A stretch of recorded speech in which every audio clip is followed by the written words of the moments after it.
All righty.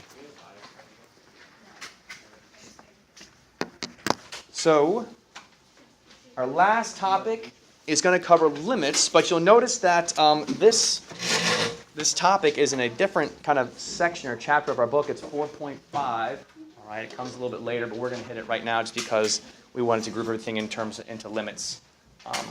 Keep all limit stuff together. Okay. So first thing I would like you guys to do is actually something on your own right here. So consider the graph of this. I'd like you to go ahead and kind of fill out this table here, and then make some analyses, I guess, of these two limits. Okay.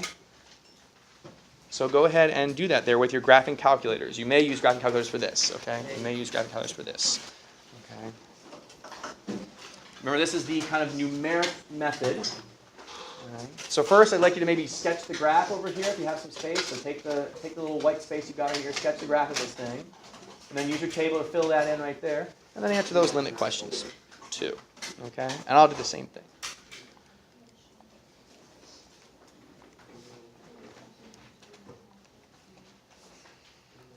Okay, and see what you can come up with here.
So we've been doing a lot of evaluating limits analytically, like direct substitution, different methods, rationalizing, all that good stuff. We also want to remember how to do limits with tables and graphs as well. Tables and graphs as well.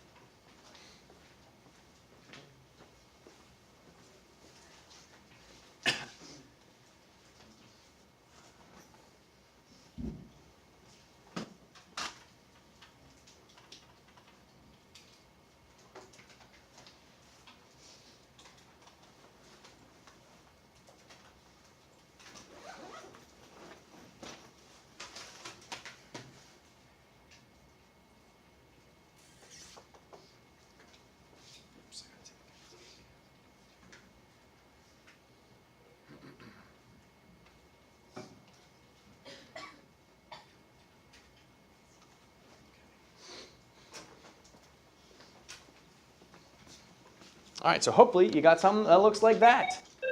Ooh. Hello? Hi. I do. Sure, I will do that. Bye. Miss Baker wants to see you in front in the AV office. Okay? It should be for a few minutes. So if you want to just leave your stuff here, it should be fine. All right, anyway, there is the graph. All right, you can see that. And of course, we have our table there filled out. And we can identify that as x approaches negative infinity or as x approaches positive infinity, we have the limit approaching 3. Okay, so these are limits at infinity. Okay, x approaching infinity, which is a different idea than what we had before, where we had x. The limit is x approaches a number from the right and the left sometimes, right? And then we had our function approaching infinity. So here it's x that's approaching infinity. What happens kind of like the end behavior, right? What happens if you go really, really far to the right? What happens if you go really, really far to the left for your function there? Okay? And so then there's the definition of a horizontal asymptote. This is, again, stuff you guys have already seen in pre-calculus. All right? But now we're just kind of hitting it again here in calculus. Okay? So we can read through that. You know, the line y equals L is a horizontal asymptote of the graph of f of x if the limit as x approaches negative infinity f of x is L, or the limit as x approaches infinity of f of x equals L. Okay? So notice it's not and there. So in other words, you only need one of these two things to be true in order for you to have a horizontal asymptote. Or put another way, those two limits could potentially approach two different values. You have two horizontal asymptotes, right? You don't need them both to be the same letter L here. They can be different. Okay. So let's take a look at that. All right. So theorem: if R is a positive rational number and C is any real number. Okay. So R is a positive rational. C is any real number. Then the limit as x approaches positive infinity of C over x to the R equals 0. Right? And again, no big surprises there. We've kind of seen that before, right? You can kind of imagine, if you could imagine, I mean, with what we can, imagine taking infinity and plugging it in for x here. And since R is a positive rational number, infinity to any exponent, positive rational exponent, is going to still be infinity, a ginormous number. And then this is going to be C, some finite number, divided by an infinite number. Well, the overall value, that's going to go to 0. And so we just see the limit there is 0. Okay? So we can evaluate these here real quick, right? Stuff we've seen before. So here we've got a combination. The limit as x approaches infinity of 5 minus 2 over x squared. All right? Limit as x approaches infinity of 5 is? What is the limit as x approaches infinity of 5? 5! It's not a trick question. There it is. Okay. But then, what's the limit as x approaches infinity of 2 over x squared? 0. So it'll be 5 minus 0, which is just 5. Okay. Remember our limit properties here. The limit of a difference is equal to the difference of the individual limits. So in other words, we can take the limit of 5 as x approaches infinity. We can take the limit of 2 over x squared as x approaches infinity, and then subtract those answers and get our final answer there of 5. Now, let's look over here to letter B, and you might wonder to yourself, how does this problem correspond to what we did here, right? The first one, pretty obvious. We had our C value was 2 in this case over x to the r, right? Here our rational number was 2, so this we knew had to go to 0. 5 minus 0 is still 5, though. Here, how does this apply, right? What the heck? Well, if we rewrite this just slightly here, e to the negative x is the same thing as 3 over e to the x, right? Okay. 3 over e to the x. Okay.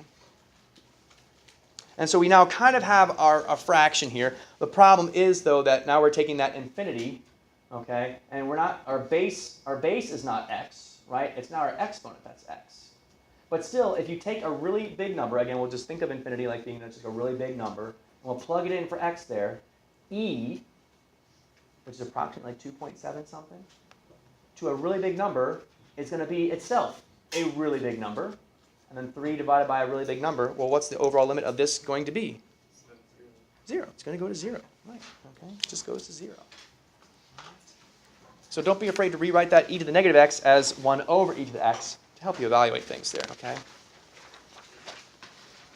All right, so now, example 2 here, let's take some time and evaluate or find the horizontal asymptotes of 2x minus 1 over x plus 1, okay? Now, some of you guys might be able to look at this right now and just see the horizontal asymptotes are going to be where? Can anyone just tell? It'll be at just 2, right? Just 2. Again, it's like the ratio of the lead coefficients here. If you remember those like rules from in pre-calculus where the degree of the top here is the same as the degree of the bottom, and so it'll be the ratio of the lead coefficients. That's one way to think about it. But let's use, kind of our calculus knowledge here to support that, right? So we'll take the limit, and remember that we have this definition of what a horizontal asymptote is. The line y equals L is a horizontal asymptote of the graph of f of x if the limit as x approaches negative infinity of f of x is L, or limit as x approaches infinity of f of x is L, of positive infinity there. So in other words, we want to take the limit as x approaches infinity to check these out. Okay. So let's take the limit here as x approaches infinity of 2x minus 1 over x plus 1. And we'll also then do the limit as x approaches negative infinity of 2x minus 1 over x plus 1. Okay? Now, this might be a little bit funky about how can we like utilize maybe some of that previous idea that we had right here. How can we maybe utilize this theorem, right? C over x to the r equals 0. How can we utilize that here? Because we have not just a c here, right, in the numerator, and we do have x in the denominator, but we don't just have a c up here. It's got x's in the numerator too. Okay. So what can we do? Well, a strategy, and this maybe you did not see in your pre-calc class. For example, if you had me for pre-calculus, you didn't see this strategy just because, I don't know, sometimes I think it can make things more complicated, but we'll do it in here anyway. All right? We're going to take this fraction and then multiply it by 1 over x over 1 over x. Okay? Multiply by 1 over x over 1 over x. So really we're just multiplying by 1. We're not changing the value of the limit at all. But if you take that 1 over x and you distribute it, 2x times 1 over x will be just 2. Right? 2x times 1 over x will just be 2. Minus 1 times 1 over x is 1 over x. Over 1 over x times x, 1. 1 over x times 1, 1 over x.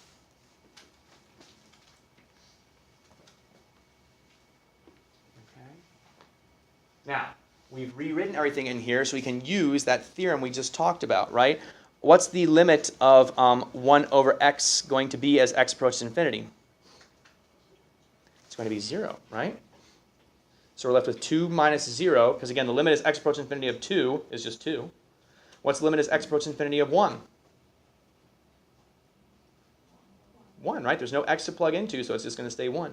What's the limit as x approaches infinity of 1 over x? It's going to be, it goes to 0, right? Because it's 1 over infinity, so it goes to 0. And so 2 minus 0 over 1 plus 0, 2. So there it is kind of analytically shown. All right. If you want to use those rules and stuff like that, that's okay too, right? If you remember like the degree, if the degree of the top is bigger than the degree of the bottom, or if the degree of the bottom is bigger than the degree of the top, you know, those different rules too, those situations, those, you can use those. But this is the analytic method here of doing it. Now let's do it with negative infinity. We'll do the exact same thing we did right up there. We're going to multiply by 1 over x over 1 over x. Okay. The only thing that's changing here is that we're approaching negative infinity. So we'll end up with the exact same thing.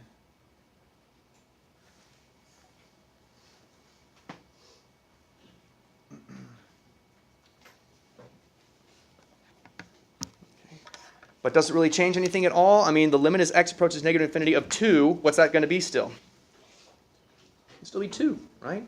Limit as x approaches negative infinity of 1 over x. It's still going to be 0. Okay, it doesn't matter if we're approaching 0 from the left or from the right. It's 0 still. So we'll say 2 minus 0.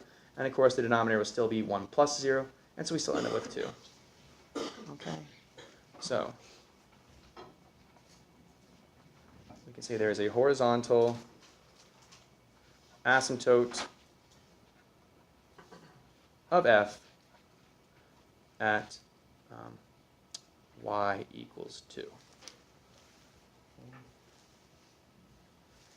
Remember that an equation for a horizontal asymptote requires that you write the equation of a horizontal line, right, which is y equals a number. Okay?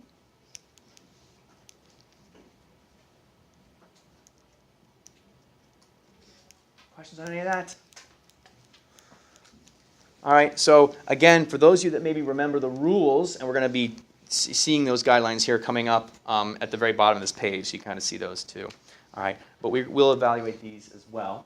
Okay, so I'll show you one, and then maybe have you do the other two here. So again, same idea here, right? We look at this and we'll say, okay, how are we going to evaluate this, right? Find these limits, and so we'll use that strategy there. All right, so we'll multiply. Now, here we've got x and x squared. All right, x and x squared here. So what should we multiply by, right? What should we multiply by? Here it was all x's, so it's pretty easy to determine how we're going to multiply those, right? It's just 1 over x, 1 over x. But here, to make these fractions, what we're going to use is we're going to multiply it by 1 over the highest powered term. Okay, so it's going to be the x squared there.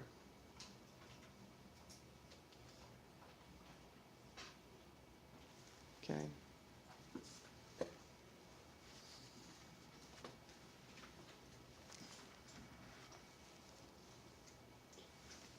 We distribute this, and I think I should have enough room to fit this in here. Okay. We'll distribute this 1 over x squared to the 2x. Okay, so 2x times 1 over x squared is going to be 2 over x. Right, because the x and the x squared will simplify to just x. And then 5 times 1 over x squared, 5 over x squared, over. And then 3x squared times the 1 over x squared will become just 3 plus. And then 1 times 1 over x squared will just be 1 over x squared there.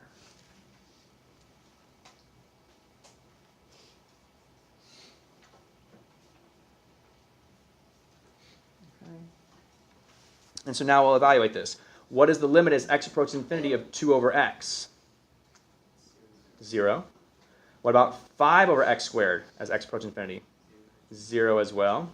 What about 3? It'll stay 3. And then what about the 1 over x squared? 0. Okay, so 0 plus 0, 0 over 3 plus 0, 3. And so our final answer there is 0. Okay. Likewise here, we can go to our calculators and just make sure, we can verify that here. Check that out. So let me see if I can get this all to fit on my screen. Something like that. Don't forget parentheses around the numerator, parentheses around the denominator. Okay, and we'll go to our table here maybe, and we'll approach infinity. So that means I want to put in really big numbers here. So I'll start with 0, and then 10, and then 100, and 1,000. Whoops, too much. Okay, and as we continue to grow here, right, we can see that we're getting closer and closer to 0, right? 0 was 5, then we have 0.083, and then 0.0068, and then here, again, that e negative form of that scientific notation, it's times 10 to the negative 4th, so it'll be 0.000668, and then here, again, we're continually getting smaller and smaller and smaller as we go, going to 0. Okay? So go ahead, do B and C there. You can use your calculators if you want, okay, to kind of see what it's going to be. You don't have to do this method here if you don't want to just yet. Okay, we'll do some more like this after this, so too. So go ahead and evaluate B and C. Try them on your own there real quick, using kind of whatever method you like. All right, give those two a try, though.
So it'll always be the highest power terms. In this case, so in any case, okay. Exactly, wherever that might be, use that highest. Okay, and was I right to use these? Okay. So then it would be 5 over x squared, because that gets multiplied as well, and then 1 over x squared for that one. Thank you. But the other ones would be just 2 and 3. You're welcome. You will not wear my jersey. Yeah, so then,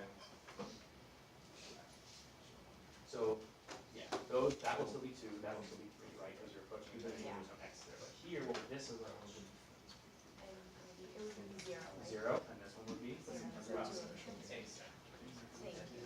Which if you remember the I feel rules. like I knew because after I was like, why was I getting that? But I guess it was Right. because Well, because when we're doing a different method, I'm making it almost more complicated. At least then, you type it down one way, now I'm doing it a different way, so that makes it more complicated. But again, you believe it now because you see the ratio. Yeah.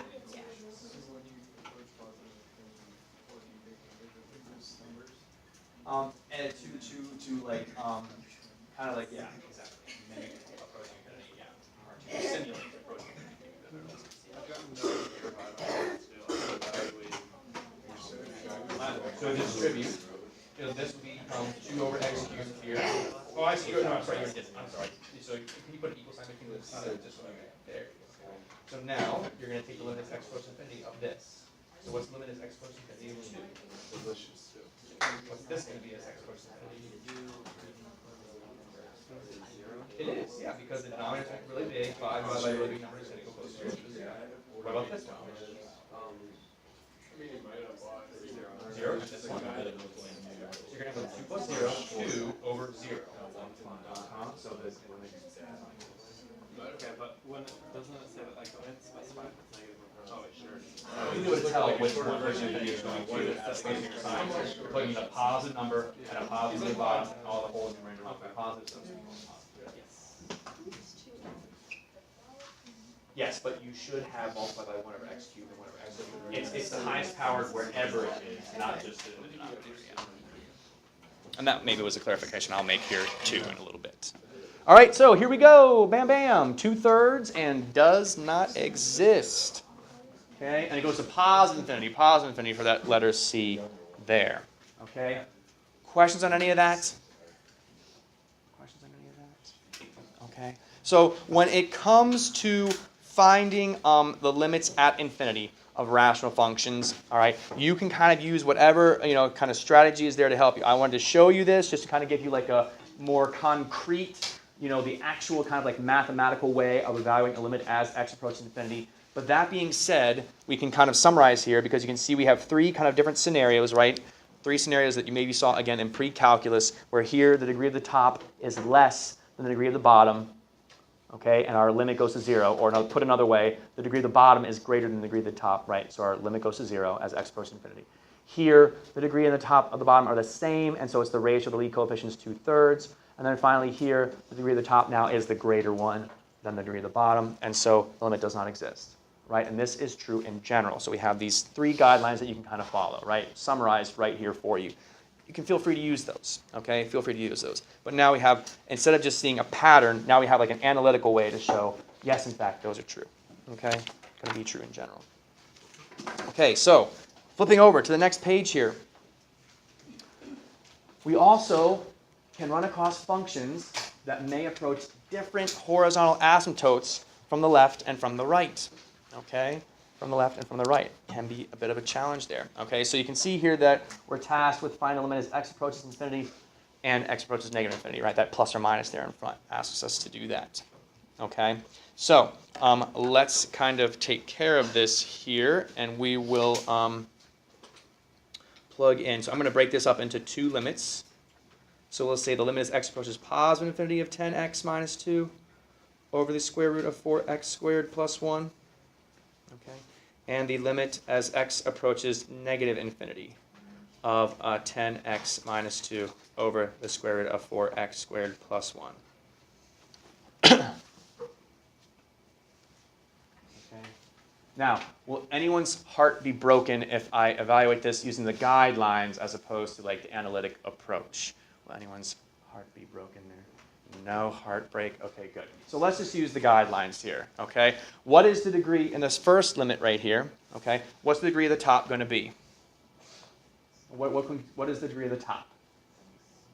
1, right? It's 10x to the 1, so it's 1, okay? What's the degree of the bottom, though? It says 2, but where is that 2? It's under a square root, so we should really treat it like a degree of what? 1. Okay? So in this situation, it's a ratio of the lead coefficients here. Okay, right? Because we have a degree on top that's 1, degree on the bottom that's essentially 1. So the numerator's coefficient is 10. What would the denominator's coefficient be? 2, right? Because it's a 4, but it's underneath that square root, and so it becomes 10 over 2. Okay? 10 over 2. And it's going to be a positive 10 over 2 because the infinity here is a positive infinity, right? If you imagine, again, plugging in that infinity in the numerator, it'll be 10 times 2, so positive infinity minus 2, so it's going to be positive, right? And the numerator will be positive. And the denominator, you're taking that infinity squaring it, so it'll still be positive, times 4 still positive, plus 1 still positive, square root of positive will be positive there. So that'll still be a positive 2. Or in other words, you could just say it's 5. Okay? But now let's look at this denominator. We use a similar kind of argument here. The degree of the top, well, the function hasn't changed, so we can still say the degree of the top is 1. The degree of the bottom is essentially 1, too, because it's x squared, but it's under the square root. Okay? And so the ratio of the lead coefficients, we might be tempted to say, is again just 10 over 2. But since x is approaching negative infinity, let's kind of, again, run through this scenario here, the situation. Plugging in negative infinity into the denominator first, let's do that first. Negative infinity squared, well, now it's positive. Times 4, still positive, plus 1, still positive, square root of positive is positive. So the denominator is going to stay a positive 2. However, plugging negative infinity into the numerator, it's now 10 times a negative number minus 2. This should end up being a negative 10 over 2. Okay? Because the numerator, right, the sign doesn't like disappear. It's still, the kind of negative stays with the numerator there. So we have to make it a negative 10 halves, or in other words, negative 5. Okay, so there it is. Questions on any of that? Okay, so let's take a look at that just to like kind of convince ourselves it's true here. I'll plug it into the calculator. Oops. Okay, 4x squared plus 1, not minus 2. Okay, so we'll graph this thing. Okay. And you know what? I'll even graph the asymptotes here too. So 5 and negative 5, since they're horizontal. Okay. And there it is. Sure enough, it looks like as we go really, really far to the right, as x approaches infinity, our function is going to approach positive 5. And as we go really, really far to the left, as x approaches negative infinity, our function approaches negative 5. Okay. One other little interesting behavior here. Okay. A function can cross a horizontal asymptote. All right? A function can cross a horizontal asymptote. Okay? Which is weird and different from vertical asymptotes, right? A function will never cross a vertical asymptote. All right? But a function can cross its horizontal asymptote multiple times. Okay? So it's okay for that to happen. All right? So that is a possibility. All right, let's do the same thing here for letter B. And let's evaluate this limit. And again, I'll break it up into 2. So we'll do 6 over 1 plus e to the negative x, and here.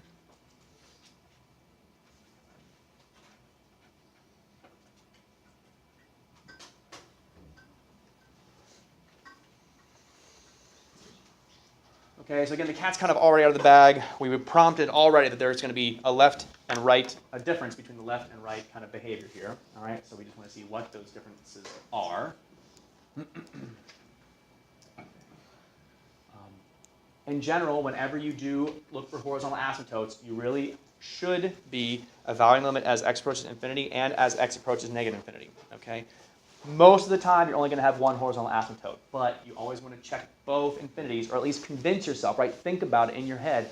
Wait, are there 2 here, or are there just 1, or will there just be 1? Okay, so think about that too. Okay, whenever you're doing that horizontal asymptote stuff. So anyway, all right. So here, no tricks here. We're gonna, because we don't really talk about degree of the numerator, degree of the denominator so much. So we'll just take our limit as x approaches infinity, and imagine again, direct substituting in just a really big number here. Okay, this is the same thing as the limit as x approaches infinity of 6 over 1 plus 1 over e to the x, like that, right? And then down here, likewise, we'll do that as well. Actually, I'm going to hold off on that one for right now. Let's just do this first one. Okay. So imagine plugging that infinity in. It'll be 1 over e to the infinity. What will the value of that be? What is 1 over e to the infinity going to approach? 0, right? Because e is in the denominator there. So it's 1 over a really big number, which this goes to 0. So this is really just going to be 6 over 1 plus 0, or in other words, 6. Okay. 6. Here, we'll imagine kind of plugging in that infinity here. So actually I kind of wanted to, let me do this. I'll get rid of the limit there, and we'll just imagine kind of like plugging it in. So it'll be negative, negative infinity. All right, okay, I got rid of the limit because I kind of like direct substitute in negative infinity there. Okay. Well, negative, negative infinity is actually what? Positive infinity. 1 plus positive infinity is still infinity. What will 6 over infinity approach? 0. And so those are our two limits. Okay. Here, e to the x was in a denominator of a denominator, right? So there's a denominator, and then e to the x was in that specific denominator. So this alone went to 0 plus the 1 and 6 over that 1. Here, the e was kind of like, it became a negative, negative infinity, so it became e to the positive infinity here plus that 1. So the overall value of this whole denominator went to 0. Or sorry, the overall value of the whole denominator went to infinity. So the overall value of the whole thing went to then 0. Okay. So there's that.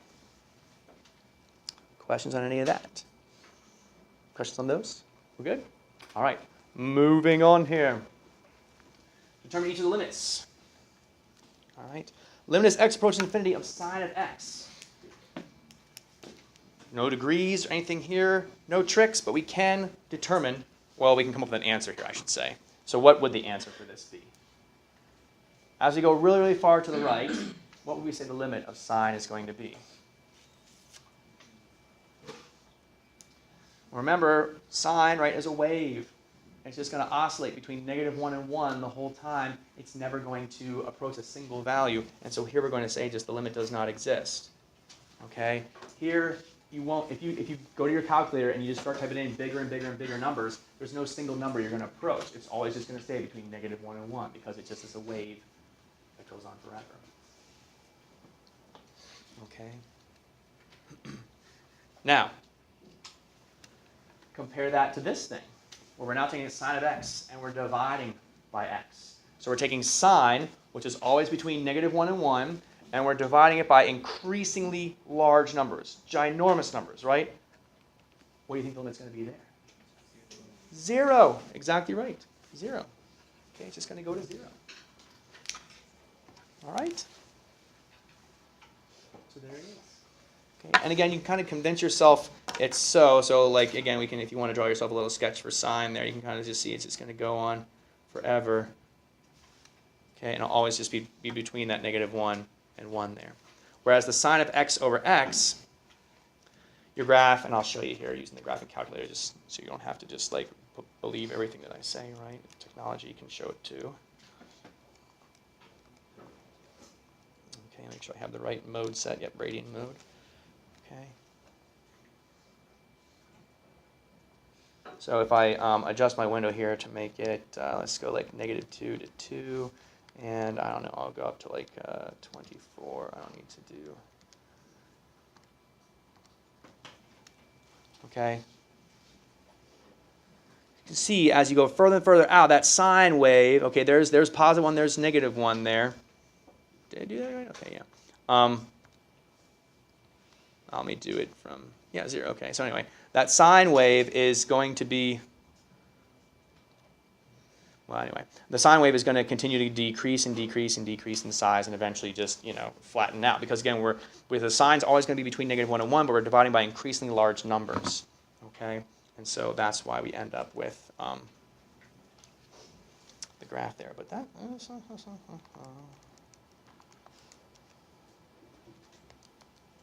All right, so there's the graph. All right. So it's just going to go increasingly smaller and smaller and smaller, like that. Okay.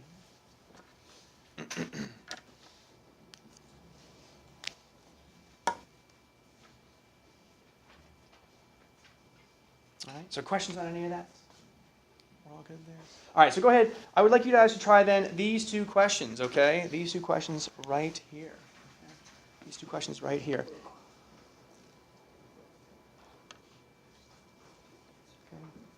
Give those two a try. Multiple choice, right? It's multiple choice answers there. Multiple choice answers. So see what you can come up with there.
30 more seconds, please. And I'll pick a victim.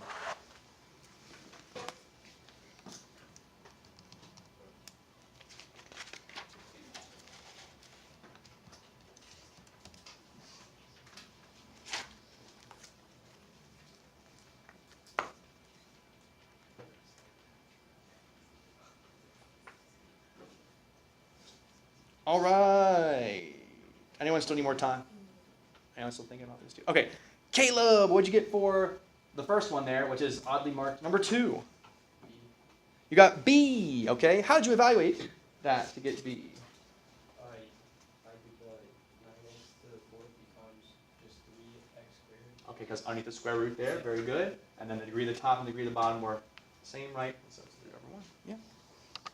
Perfect. Yep. Letter B for that number 2 there. All right. Let's go to Long. What'd you get for the number 14 there? You said C? 3? Okay. Very good. It is 3. At what are the x values where it's discontinuous? Can you tell me those? What are the x values where we have those discontinuities? At x equals, I know this is like an additional question. 1 to a -1. Okay, yeah, so at 1, right, there's 1 discontinuity. At the 2 there, and then at the -1, okay?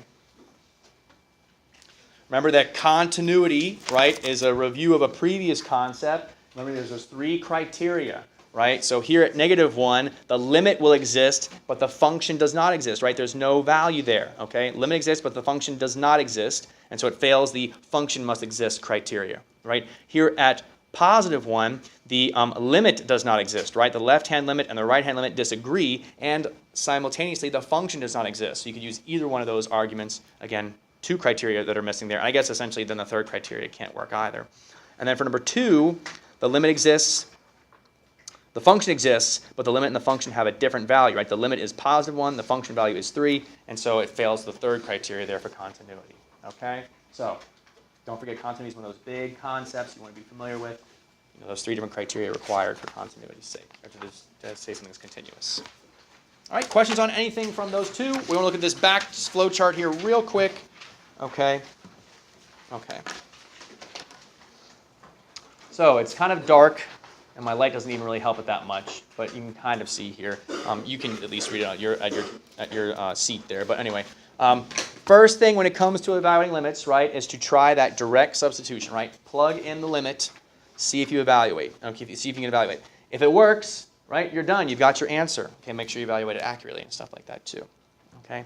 If, however, right, you end up with something like 0 over 0, okay, 0 over 0, and it's a rational function, try to factor and cancel, right? So if you have a rational function, like polynomial over a polynomial, try and factor and cancel, or expand and cancel if you need to, right? If it's got fractions in it, try to combine the fractions together. If it's got square roots, try to multiply by the conjugate. Trig functions, hold off on that right now. We haven't talked so much about the special limit, so you can kind of like ignore that. But if it's other trig functions, right, remember you could like rewrite them in terms of sine and cosine, treat it maybe as like a rational function and try and, again, cancel stuff out if you can to evaluate from there. If you get a non-zero number over 0, that means you have a vertical asymptote, the limit will not exist. And then you can kind of use numeric, graph, or reasoning to figure out whether it's going to approach positive infinity or negative infinity. Okay? And then also, finally, if you get some other strange error, right? You get something other strange, don't forget you can always fall back, if you have your calculator, on the numeric or graphic method. Okay? So if you come across a limit and you have your calculator available to you, feel free to use the table, feel free to use the graph to help you evaluate that limit. Okay? It's there to help you, all right? Or if you know that you can evaluate it using, direct substitution, you can still use your calculator to check your answer to make sure it's right, if again your calculator is available to you. Okay. Remember, right? We have those kind of 3 scenarios where the limit does not exist, right? The left-hand limit and right-hand limit disagree, so they like to meet up, but they don't meet up, kind of thing. We could talk about being undefined, right? So we go to like infinity, so the limit would not exist in that situation. And don't forget the third kind of weird situation is when we have it oscillates, right, between 2 numbers. So that kind of idea too, okay? So be careful with that. But everything else is right there in front of you, all right? Questions on any of that? Okay, So that's all I've got for today here for you. So I suggest that you either get started on your homework, right, or you can start looking at that test review too if you want. The rest of the time is yours though. Okay. So that's it. Happy Monday to us all. Yes. Yeah, go ahead. You're welcome. Yeah, go for it, Sarah.